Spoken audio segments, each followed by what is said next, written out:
Hello and welcome to the Comic Cave. I'm Ramsey, aka Captain Away, and today we're looking at the collection for the 2014 to 2015 event story, Joker Endgame. As I mentioned in my full review of the New 52 Batman series, Snyder and Capullo's run was pretty Joker heavy. By the point this event started, we'd already seen the final days of criminal mastermind the Red Hood, though after falling into a vat of chemicals he vanished, left to potentially become the Joker. We also had another event arc, Death of the Family, which was actually the last present day story arc in this series before this one. It saw Joker reclaim his face, which had been cut off by the doll maker, as he threatened to kill all of Batman's Bat family because Joker insisted that they made Batman weak. Between that story and this one was Batman Eternal, a year-long event that pushed Batman to the brink, nearly destroying Gotham City and changing the status quo for the Caped Crusader. Among the changes were that Arkham Asylum sank into the ground, Bruce Wayne lost his fortune and his mansion, and Arkham Asylum was moved to Wayne Manor to become Arkham Manor. Batman's confidant and butler Alfred would also be hit with fear toxin, and his daughter Julia would end up stepping up as Batman's remote support. As Batman Eternal ended, the Joker's 75th anniversary was beginning, and despite the series having already been so Joker-focused, Snyder began penning an event story for this important milestone in the history of Batman's #1 foe, and that event would be this one, the one I'm about to cover. So how about I shut up and get to it, and we take this away.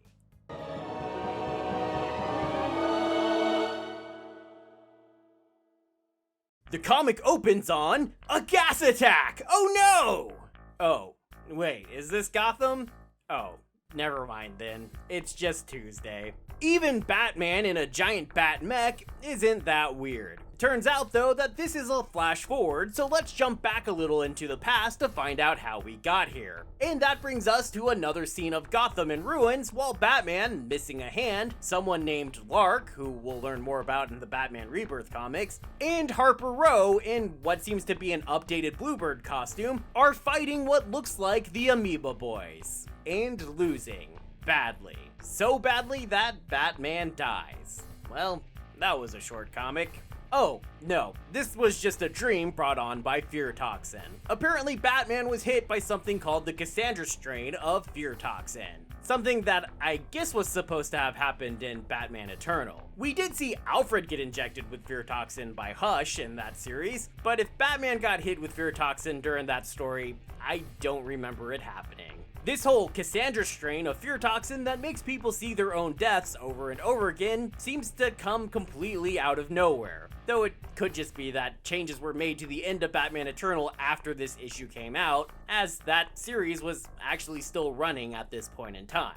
Or maybe it happened in another series. Whatever the reason, it proves to be a pretty good narrative device because a lot of weird shit is just about to happen, and with Batman occasionally flashing to gruesome visions of his own death, it's difficult to know exactly how much of the following events we should be considering to be really happening. It's also maybe some foreshadowing.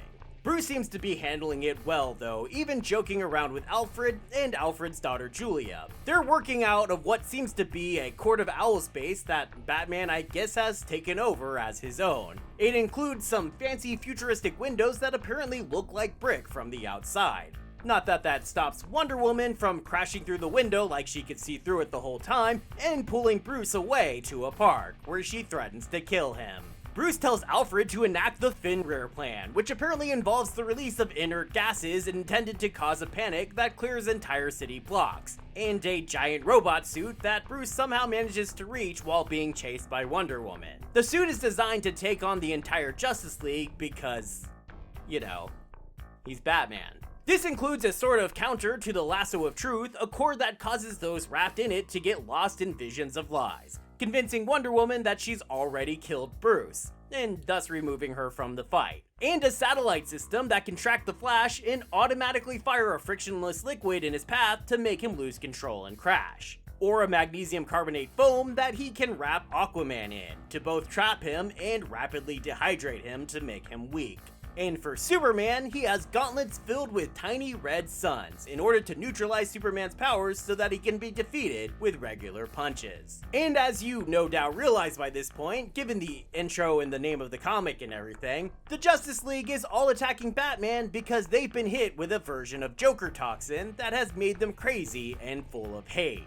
Hate for Batman specifically, it would seem, which we learn as Batman and Superman face off. Superman is mostly able to weather the red sun gauntlets, but not the special polymer that Batman calls kryptonite gum that he spits in Superman's eye to knock him out. With the entire Justice League knocked out, Argus takes them and attempts to cure them. And Batman, without any other ideas, goes and visits Joker's old cell in the destroyed Arkham Asylum for any possible clues. And there, he runs into Eric Border, who for some reason hasn't left to Arkham Mansion. Border was first introduced a while back in an annual for the series where Batman was brought to Arkham Asylum to test out its latest security systems. It was Eric's first day working at the asylum, and he ended up saving Batman's life and rescuing Arkham's oldest inmate. Border would then go on to appear several more times in Batman, as well as Batman Eternal and the Arkham Manor comic. Batman seems to just implicitly trust him, which makes it all the more shocking when he suddenly locks Batman into the cell and proceeds to explain that he's been using muscle relaxers and skin pigmentation,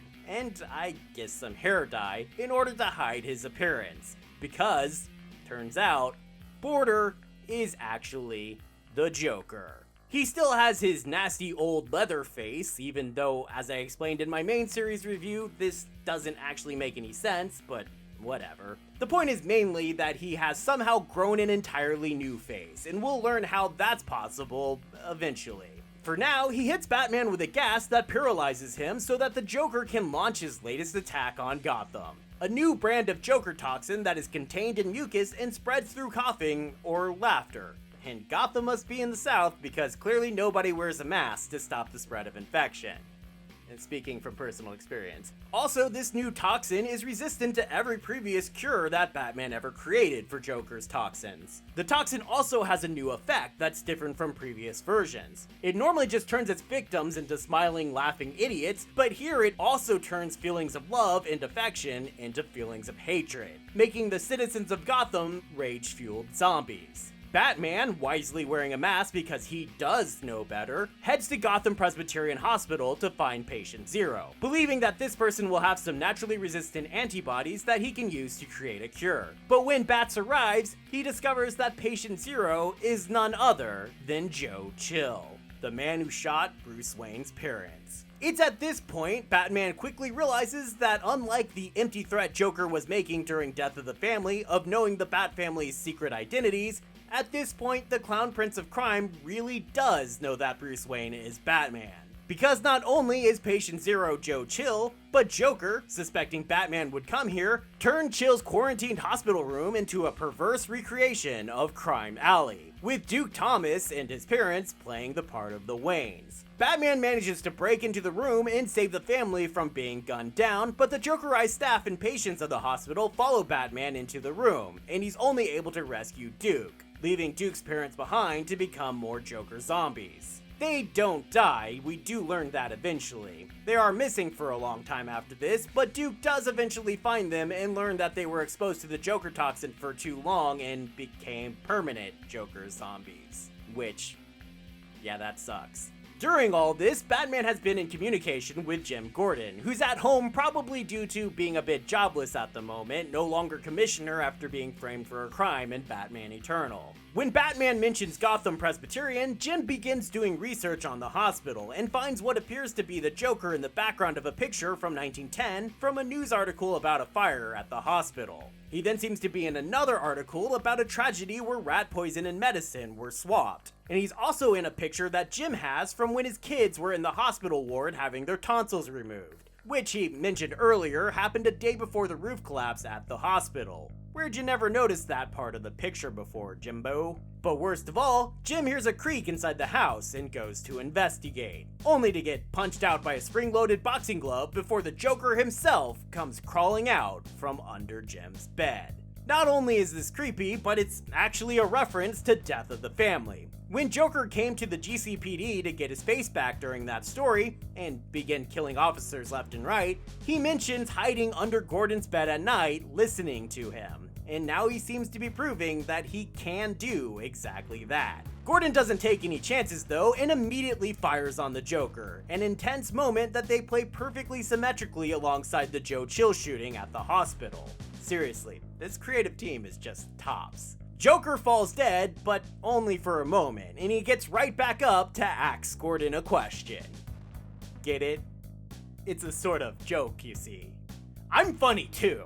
Luckily, whatever it is that allows Joker to overcome a fatal shooting also allows Gordon, now infected as well, to overcome the grievous axe wound. Batman, when he arrives at Gordon's apartment, subdues him, and now with the clue pertaining to Joker's ability to resurrect himself, Batman goes to see a Dr. Paul Decker, creator of something called the Healing Stitch. Decker is an old obscure DC villain called Crazy Quilt, if you can believe that ever was a character someone thought would be a good idea. But here has been reimagined as a brilliant but crazy scientist studying immortality. Decker tries to tell Batman a story of the Pale Man of Gotham, an immortal figure who has always been part of the history of the city. He's like other DC immortals, particularly Ra's al Ghul and Vandal Savage, who Decker claims came into contact with a substance Decker calls Dionysium. Savage's version of the substance was pure, whereas Raz's was corrupted. Both believe it came to Earth from off-world, while Decker believes it is actually originally from Earth, and that the Pale Man of Gotham encountered it long ago, making Joker an immortal being, always threatening Gotham City throughout time. Julia, much like Gordon had done earlier, also begins to find various images matching Joker from throughout Gotham's history, seemingly confirming this immortal theory. It's also the subject of basically all the additional stories included in the collection, which includes backup stories from each issue of Batman that for some reason aren't collected in the regular collected edition for that series. These stories are from the perspectives of different escapees from Arkham Asylum, telling what they believe to be the true story of the Joker, claiming that the Joker came to each of them individually to confirm their theories. Which he did, essentially, because as Eric Border, he was able to learn all the information he needed to about their psychoses in order to play into them, and had access to all of them without question. It also includes a Gotham Academy tie-in where the students, and one of the teachers, tell each other ghost stories of a Joker-like figure haunting the world. There's also a Batgirl tie-in that just sees her rescuing people and had nothing to do with anything, but is perhaps notable for being a completely textless story. Well, except for when Batgirl speaks in a poop emoji. So, you know, definitely high literature. Anyway, back to the story, Batman doesn't believe in the Joker's immortality, and so he goes to the Court of Owls, believing that Joker must have only recently found the Dionysium in Gotham. And if that's the case, only the Owls would know where such a place could be located in Gotham. The Owls prove indifferent to the whole situation though, saying they're content with letting the clown burn Gotham to the ground, so they can simply rebuild it to their liking. Unfortunately, while Batman was busy with this, the Joker was busy swimming his way into the Batcave. Alfred attempts to defend the cave, but the Joker cuts his freaking hand off. Damn, that's messed up. Luckily, Julia is able to remotely lock Alfred off from the Joker, so the Joker just focuses on his original plan of stealing all of Batman's wonderful toys in order to throw a big parade through the center of Gotham. According to Decker, the Dionysium is actually in Joker's spinal fluid, and Batman learned earlier that the current version of the Joker toxin is made using the Dionysium. So in order to create a cure, Batman needs to get to the Joker and get a sample of the Dionysium in his spinal fluid. But with the parade going, Joker has successfully surrounded himself in a dangerous mob of the Jokerized people of Gotham. But Batman has a plan, because he's Batman. He gathers up his Bat family and his Bat villains, at least the most relatively reasonable of his villains, and asks them to help clear him a path to the Joker through the mob. For the sake of Gotham, the two sides agree to work together, and they do manage to clear enough of a path that, with the help of Bane, Batman manages to launch his way up to Joker's awesome T-Rex. Seriously, I love that dinosaur. Joker isn't really looking for a fight though, instead disabling Batman with a high decibel Joker laugh and some more Joker gas. Once he has the upper hand, he gleefully confesses to Bats that the Dionysium in his spine is spoiled anyway, but that there was a single cave that Batman could have gone to in order to find the Dionysium. In his moment of triumph, Joker rips off Batman's cowl and reveals Dick Grayson? Yes, it seems Batman pulled the old switcheroo on the Joker, having Dick Grayson return home from working with Spiral so he could stand in as Batman, while Bruce Wayne, the real Batman, with Julia's help, actually did visit the cave of Dionysium. It seems Batman spotted the cave on a giant model of Gotham City when he went to visit the Court of Owls, and realized what it must be. But he also knew Joker would have rigged up bombs to the cave, and if he hadn't seen Batman coming for him at the parade, he would have realized what was going on and blown up the cave before Batman could get to it. And the cave does contain a pool of the Dionysium, which Julia assures us can be used to make the cure for the Joker toxin. And Batman explains that after Joker fell off the cliff at the end of Death of the Family, he must have washed up into this place. The Dionysium, with its magical healing properties, healed him back to life, even regrowing his face. Joker, then knowing he could hide in plain sight with his repaired face and body, set up his whole plan of convincing Batman, and others, that he was some kind of ancient immortal. Before Batman can escape, Joker shows up, starts setting off the bombs, and attacks Batman. With his regrown body, he's faster than ever and easily keeps ahead of Batman in their fight. He even leaves his mark on Batman. Now that's hilarious. Seriously, I love that bit.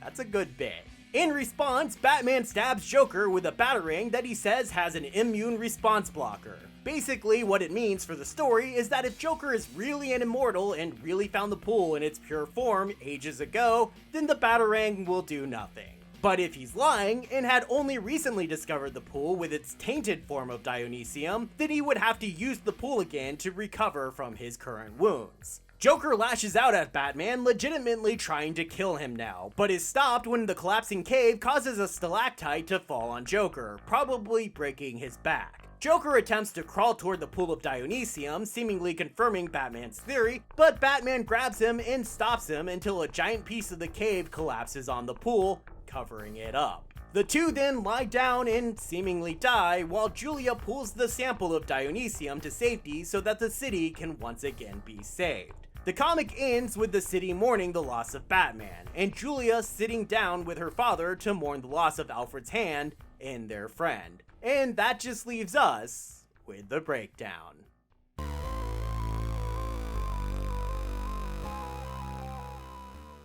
By the time we reached this point in this series, I was pretty tired of Joker stories, but despite that, I can't help but feel that this was a great story. While every other Joker story tends to be the Joker just being ridiculous, not having any specific goal, just trying to cause chaos, this story instead sees Joker unleashed, fully planning to kill Batman by the end of the story. It really does a nice job of implementing the more horror aspects of the atmosphere that Snyder tried to introduce in Death of the Family, but I feel is more effective here. By using the Eric Border character to help us realize that Joker was planning this revenge out for over a year, it really gives us a better sense of how we got here, and makes Joker seem less supernatural than he did in Death of the Family, and instead just more of a really scary madman.